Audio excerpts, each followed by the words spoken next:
Atlantis के लोग energy crystals का इस्तेमाल करते थे। कुछ लोगों का मानना है कि वो क्रिस्टल्स आज भी एक्टिव हैं और समंदर के नीचे से इतनी मैग्नेटिक एनर्जी छोड़ते हैं जो जहाज़ों और प्लेन्स को अपनी तरफ खींच लेती है या उन्हें तबाह कर देती है। बिमिनी रोड, एक रहस्य। 1968 में बहामास के पास समंदर के नीचे एक अजीब पत्थरों का रास्ता मिला जिसे बिमिनी रोड कहा जाता है। ये पत्थर इतने परफेक्ट तरीके से लगे हैं कि लगता है इन्हें किसी इंसान ने बनाया है। क्या ये एटलांटिस का दरवाज़ा है या फिर किसी पुरानी दुनिया का हिस्सा जो अब बर्म्यूडा ट्रायंगल का मरकज़, सेंटर बन चुका है? यूएफओज और अंडर वाटर बेसिस। कई पायलट्स ने दावा किया है कि उन्होंने इस इलाके में ऐसी रोशनियां देखी हैं जो पानी के अंदर जाती हैं और वहां से बाहर निकलती हैं। इन्हें यूएसओज कहा जाता है। थियरी ये है कि बर्म्यूडा ट्रायंगल एक इंटरडिमेंशनल पोर्टल है जहां से एलियंस धरती पर आते हैं। यही वजह है कि यहां रडार से चीजें अचानक गायब हो जाती हैं, मानो वो किसी दूसरी दुनिया में चली गई हों। The Devil's Sea connection. क्या आपको पता है कि बर्म्यूडा ट्रायंगल अकेला नहीं है?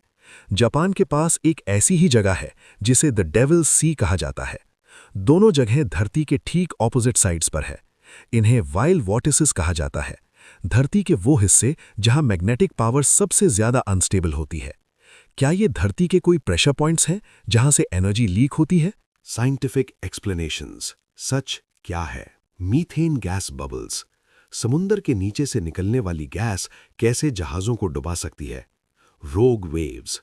100 फीट ऊंची अचानक उठने वाली लहरें। Hexagonal clouds. नासा की खोज, हवा के एयर बॉम्ब्स।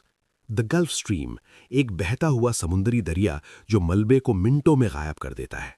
7. स्केप्टिक्स और इंश्योरेंस डेटा। कोस्ट गार्ड का कहना, क्या बर्म्यूडा ट्रायंगल में हादसे बाकी दुनिया से ज्यादा होते हैं?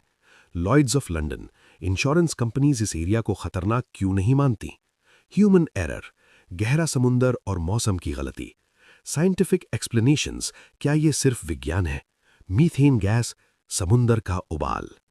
दोस्तों, अब तक हमने राजों की बात की, लेकिन साइंस क्या कहता है? एक बड़ी थ्योरी है मीथेन हाइड्रेट्स।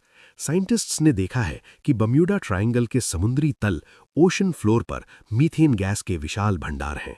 जब ये गैस अचानक से फटती है तो पानी में इतने ज्यादा बबल्स बन जाते हैं कि पानी की डेंसिटी खत्म हो जाती है। इसका मतलब ये कि कितना ही बड़ा जहाज क्यों ना हो, वो पानी पर तैर नहीं पाएगा और सीधे किसी पत्थर की तरह नीचे डूब जाएगा। क्या फ्लाइट 19 के वक्त भी ऐसा ही कुछ हुआ था? हेक्सागोनल क्लाउड्स, आसमानी एयर बॉम्ब्स। नासा के सैटेलाइट्स ने इस इलाके में अजीब हेक्सागोनल क्लाउड्स या 6 कोने बादल देखे हैं।